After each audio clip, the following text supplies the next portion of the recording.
Hello, everyone. So, today I wanted to share my testimony on how the Most High delivered me from feelings of powerlessness, from anxieties, and from traumas around my self esteem.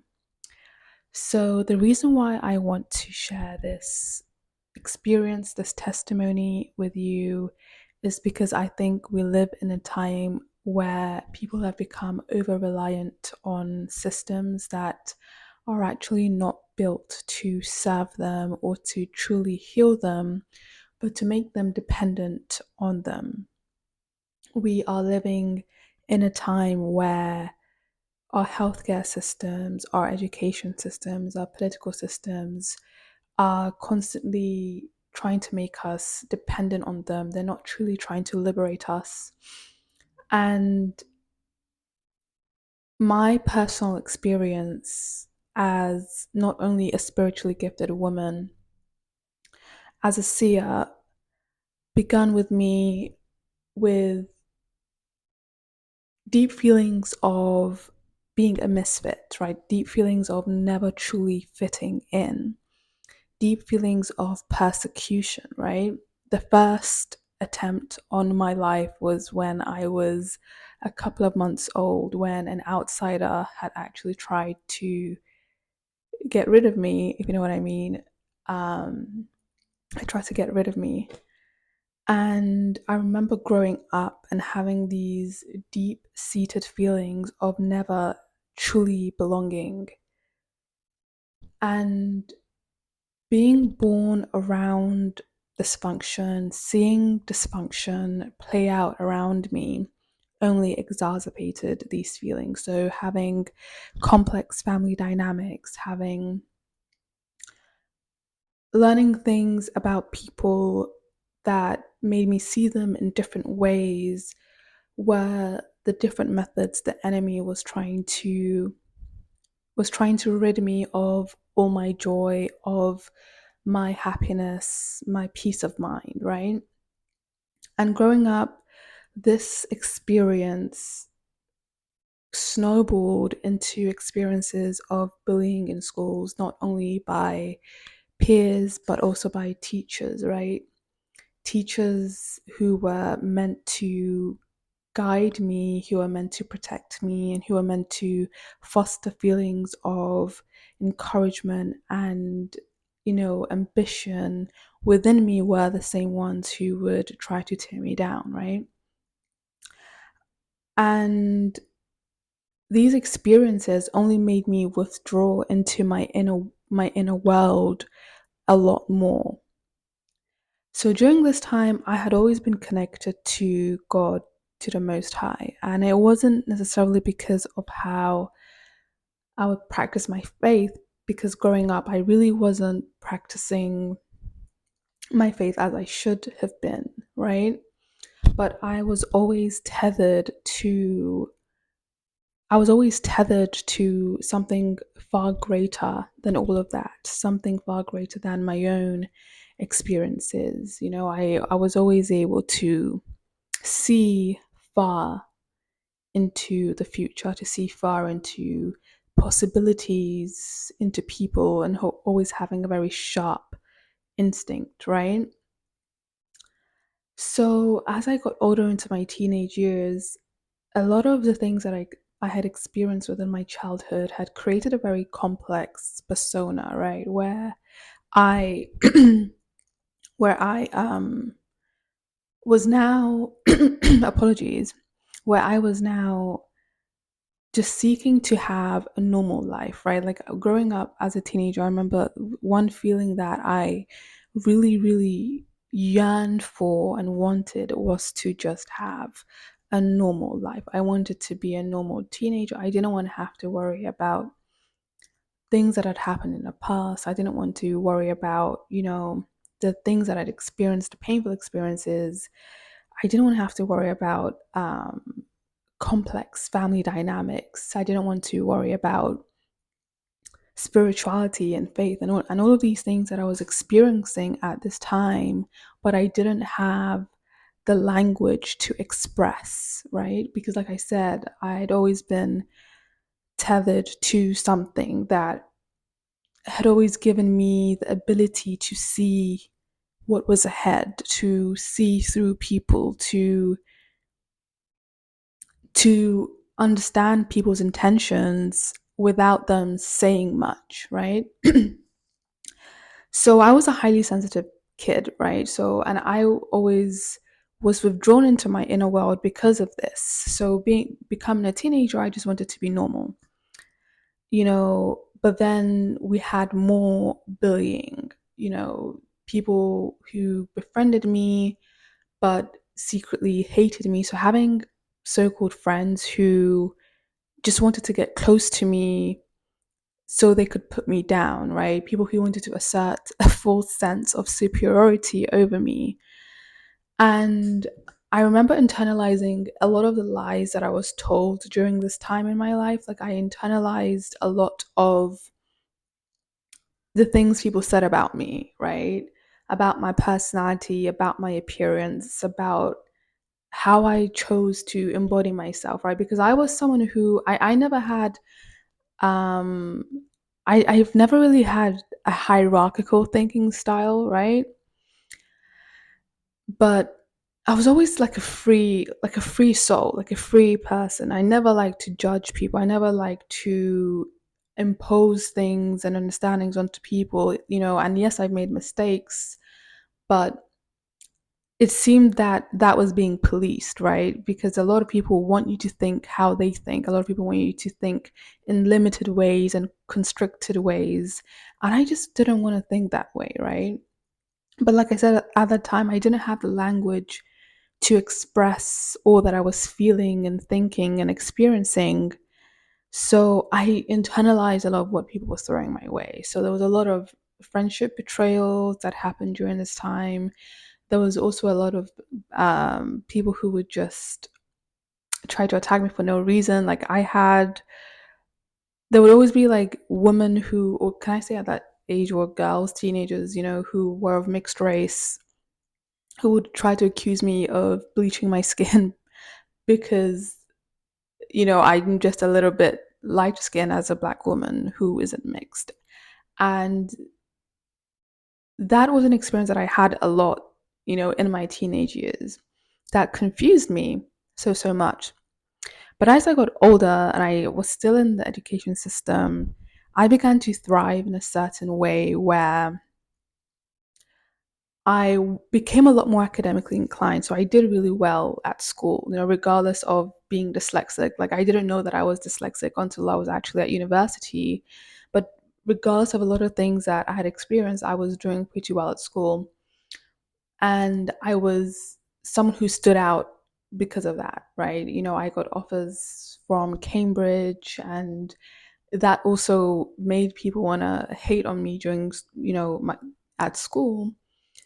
I studied in one of the best universities in the world, but I still had, for me, that wasn't enough. Like, for me, I had a lot of inner complexities that I wanted to express but didn't know how to, right? Like, for me, I could easily just try and put a facade out there as someone who has done a lot, professionally, academically, through education. That can be my personality, because for a lot of people, that's their personality. I know a lot of people who hide behind these accomplishments when really they're aching for something deeper on the inside. But for me, that doesn't resonate. Not anymore, right? So so I had a lot of wounds pertaining to the fear of being seen, through bullying, through a lot of judgment and criticism that I received. I had a fear of being seen, and I had a fear of expressing myself. I had a fear of being, right? Because I had expressed myself in certain ways that had made people want to police me, and at that time I didn't understand what they were trying to do. So I internalized a lot of those things, right? So the turning point in my life was actually when I was 18 years old, and I had an experience where I was in a very unhealthy dynamic with a certain individual that ended up rewiring my world, right? It ended up rewiring how I saw things and my relationship with God. Because up until then, I hadn't really taken my relationship with God seriously. Um, However, like I said, I'd always been tethered to the Most High. He'd always revealed things to me in the spiritual realm, in my dream state. I've always been someone who has been able to kind of pinpoint the things that people were struggling with and help them with that.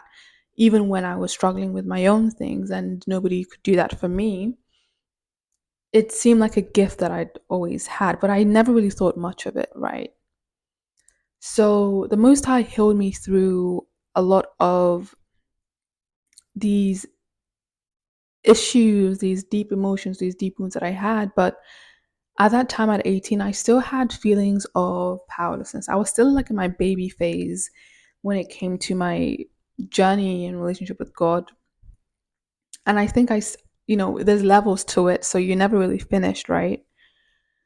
So when I was at university, I had a very life altering experience. Okay. And what had happened was I had gone on holiday with a so called friend of mine. And during this holiday, sorry, the lighting just changed a little bit. I'm not too sure why. And during this holiday, what had happened was this so called friend had chosen to do witchcraft on me. Okay. And I found out the hard way. And what I mean by that is for a good year of my life, I was sick and doctors couldn't figure out why these things were happening to me. My body was changing in ways that I couldn't understand. And on top of that, I had gone to private hospitals to try and, figure out what was going on, but no doctor for some reason could tell me what was happening with my body, right? So that was a life altering experience that I had, but it was something that heightened my own spiritual abilities, and it completely transformed my life for the better. Because when you are anointed by the Most High, when the Most High sees your heart and he sees that you don't have any ill intentions for others, but they do for you, what they do will not succeed. And he will always use what the enemy has tried to inflict on your life to get rid of you, to destroy you for your highest good. Okay. But then I remember through this experience, I still had feelings of powerlessness. And what I mean by that is thinking that you're a victim of your life, thinking that you're always experiencing things that others around you don't seem to be experiencing. And while that may be true to some extent, right, the Most High always delivers you from these things. But there is such a need to relinquish the victim mentality. There is a need to relinquish this idea that you cannot fight back, that you do not have power. And for me, that changed because I realized that a lot of these things that had been happening to me were not only elevating me, but I was always able to explore another layer of my power in the midst of them. Okay. So the enemy doesn't attack those who have no power. The enemy doesn't attack those who do not have something that he wants. Okay. And the enemy likes to use people around you, he likes to use those who are close to you to attack you, which is why discernment is very, very important.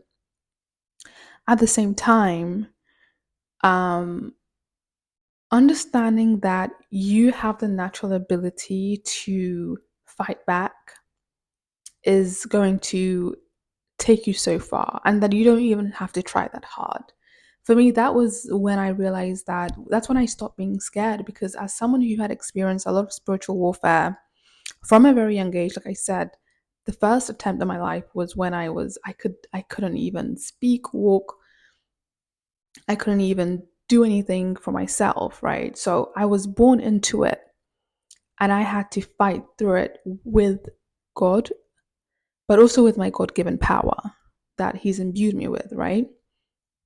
So when you realize that you're powerful, when you realize that you can literally change your circumstances, when you realize that these entities, these people that are going against you are scared of you, you have to realize that it's because they don't want you to realize that that you have that much power that you can fight back, right? And this was something that the Most High revealed to me this year in a dream that I had, where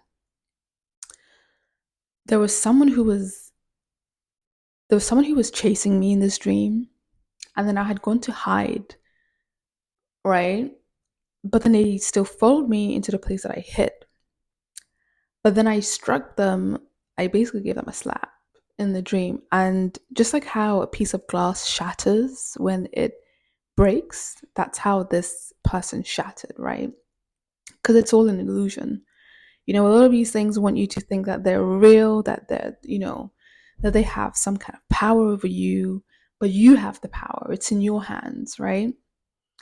And that's when things began to shift for me, because when you relinquish the victim identity, and you not only see the things that the enemy tries to throw you away as an opportunity to grow, but to use your power that God has given you, you change their entire game, right? So that's what I'm saying is the Most High delivered me from these feelings, these heavy energies of feeling powerless, because that's how people want you to feel. That's how people want you to be. These are the states and energies that the enemy wants you to be in, right? These are the energies that the enemy wants you to be in, because it's hard to thrive when you think the world is against you. It's hard to thrive when you believe that, there's something wrong with you, right? But stepping into your God given identity and owning your path, your energy, and your power changes the game, because you are not born to be dominated. You are not born to be subdued, right? Because you only beat something down when you know that that thing has power, when you know that that thing has something inside that you want, right? So it's up to you to go within and to allow the Most High to guide you through it. This is why that when you're a spiritually gifted woman or man, having a genuine connection with the Most High is is necessary. You cannot do without it, right? Because the Most High will guide you, will protect you, will show you people's intentions, and you will thrive through the chaos. So that's just a part of my testimony. There's a lot more to unpack. But I'll leave this here for now. And if you would like to work with me, like I said, to step into your God given identity, to recognize your own power and use it because you have the power, then feel free to click the link in the description box below, and I will see you in the next video. If you have enjoyed this video, feel free to subscribe and like, and I will see you soon.